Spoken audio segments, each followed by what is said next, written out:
금 투자 인플레이션 시대의 안전자산. 주식이 폭락하고 부동산이 정체되고 달러마저 불안할 때 사람들이 찾는 자산이 있습니다. 바로 금입니다. 수천 년간 인류가 가치를 인정해온 유일한 자산이죠. 안녕하세요. 매일 부자 되는 10분입니다. 이 채널은 여러분이 매일 10분만 투자하면 경제적 자유에 한 걸음 더 가까워질 수 있도록 실전 투자 정보를 전달하는 채널입니다. 오늘도 유익한 정보로 함께하겠습니다. 오늘은 왜 금에 투자해야 하는지, 그리고 어떻게 투자하는 게 최선인지 알려드리겠습니다. 금의 역사는 인류 문명만큼이나 깁니다. 고대 이집트 파라오의 무덤에도 금이 가득했고, 중세 유럽의 화폐도 금이었습니다. 1971년 닉슨 쇼크 이전까지 미국 달러도 금 본위제였죠. 금은 인류가 가장 오래 인정한 가치 저장 수단입니다. 왜 금일까요? 첫째, 희소성입니다. 지구상에 있는 모든 금을 모아도 올림픽 수영장 4개 분량밖에 안 됩니다. 매년 새로 채굴되는 금도 한정적이죠. 둘째, 변하지 않습니다. 금은 녹슬지 않고 부식되지 않으며 영원히 그대로입니다. 셋째, 전 세계적으로 인정받습니다. 어느 나라 가도 금은 돈으로 바꿀 수 있습니다. 금 가격은 어떻게 움직일까요? 크게 세 가지 요인에 영향받습니다. 첫째, 인플레이션입니다. 물가가 오르면 금 가격도 오릅니다. 화폐 가치가 떨어지니까 실물 자산인 금으로 피난 가는 거죠. 둘째, 금리입니다. 금리가 내려가면 금 가격이 오르고 금리가 오르면 금 가격이 내려갑니다. 금은 이자를 주지 않으니까 금리가 높으면 메리트가 떨어지는 거죠. 셋째, 지정학적 위기입니다. 전쟁, 테러, 금융위기 같은 일이 터지면 금 가격이 폭등합니다.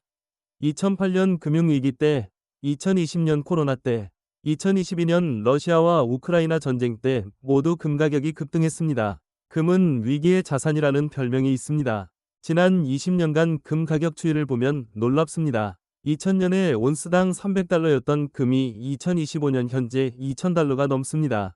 20년 만에 6에서 7배 오른 거죠. 같은 기간 S&P 500은 4에서 5배 올랐으니 금도 결코 나쁜 투자가 아닙니다.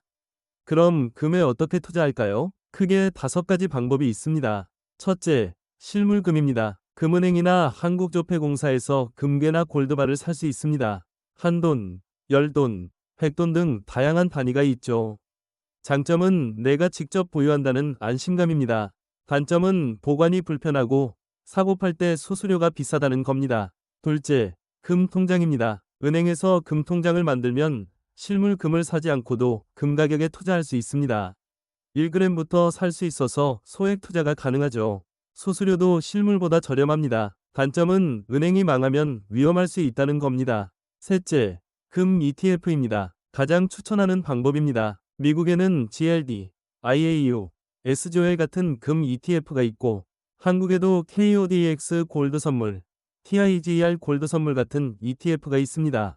주식처럼 사고 팔 수 있고 수수료도 저렴하며 소액 투자가 가능합니다. 넷째, 금 선물입니다. 전문 투자자들이 하는 방법이죠. 레버리지를 사용해서 적은 돈으로 큰 금액을 거래합니다. 수익도 크지만 손실도 큽니다. 일반 투자자에게는 추천하지 않습니다. 다섯째, 금광주입니다. 금을 캐는 회사 주식을 사는 겁니다. 뉴몬트, 베리골드 같은 회사가 대표적이죠. 금 가격이 오르면 금광주는 더 많이 오릅니다. 하지만 회사 경영 리스크가 있어서 순수한 금 투자와는 다릅니다. 제 추천은 금 ETF입니다. 특히 미국 ETF인 GLD나 IAU를 추천합니다. 운용 보수가 0.4% 정도로 저렴하고 거래량이 많아서 사고 팔기 쉽습니다. 국내 금 ETF는 금 선물에 투자하는 방식이라 콘텐고 리스크가 있어서 장기 투자에는 불리합니다. 금은 포트폴리오의 몇 %를 차지해야 할까요? 일반적으로 5에서 10%를 추천합니다. 전체 자산의 5에서 10%를 금으로 보유하면 포트폴리오 변동성을 줄일 수 있습니다. 주식이 폭락할 때 금이 방어해주는 거죠. 예를 들어 1억 원 투자한다면 500에서 1000만 원을 금 ETF에 넣으세요. 나머지는 주식, 채권, 부동산 등에 분산하고요. 이렇게 하면 한쪽이 폭락해도 다른 쪽이 방어해주면서 전체 수익률을 안정화시킬 수 있습니다. 금 투자의 타이밍은 어떻게 잡을까요? 금리 추이를 보세요. 미국 연준이 금리를 내리기 시작하면 금을 사세요. 금리 인하는 금에 유리합니다. 반대로 금리를 올리기 시작하면 금 비중을 줄이세요. 인플레이션도 중요한 지표입니다. 소비자 물가지수가 연 3% 이상 오르면 금 투자 타이밍입니다. 화폐 가치가 떨어지니까 실물 자산인 금으로 피난 가는 거죠. 2021에서 2022년처럼 인플레이션이 심할 때 금이 폭등했습니다. 지정학적 위기도 체크하세요. 전쟁, 테러, 금융위기 같은 뉴스가 나오면 금을 사세요. 시장이 패닉에 빠질 때 금은 안전자산으로 인정받아서 가격이 오릅니다. 물론 위기가 지나가면 다시 내려오기도 하지만 장기적으로는 우상향합니다. 금 투자의 단점도 알아야 합니다. 첫째, 배당이나 이자가 없습니다. 주식은 배당을 주고 채권은 이자를 주는데 금은 그냥 앉아만 있습니다. 수익은 오직 시세 차익뿐이죠. 둘째, 변동성이 큽니다. 금이 안전자산이라고 하지만 단기적으로는 20에서 30% 등락할 수 있습니다. 셋째, 달러 자산입니다. 금 가격은 달러로 표시되기 때문에 환율 영향을 받습니다.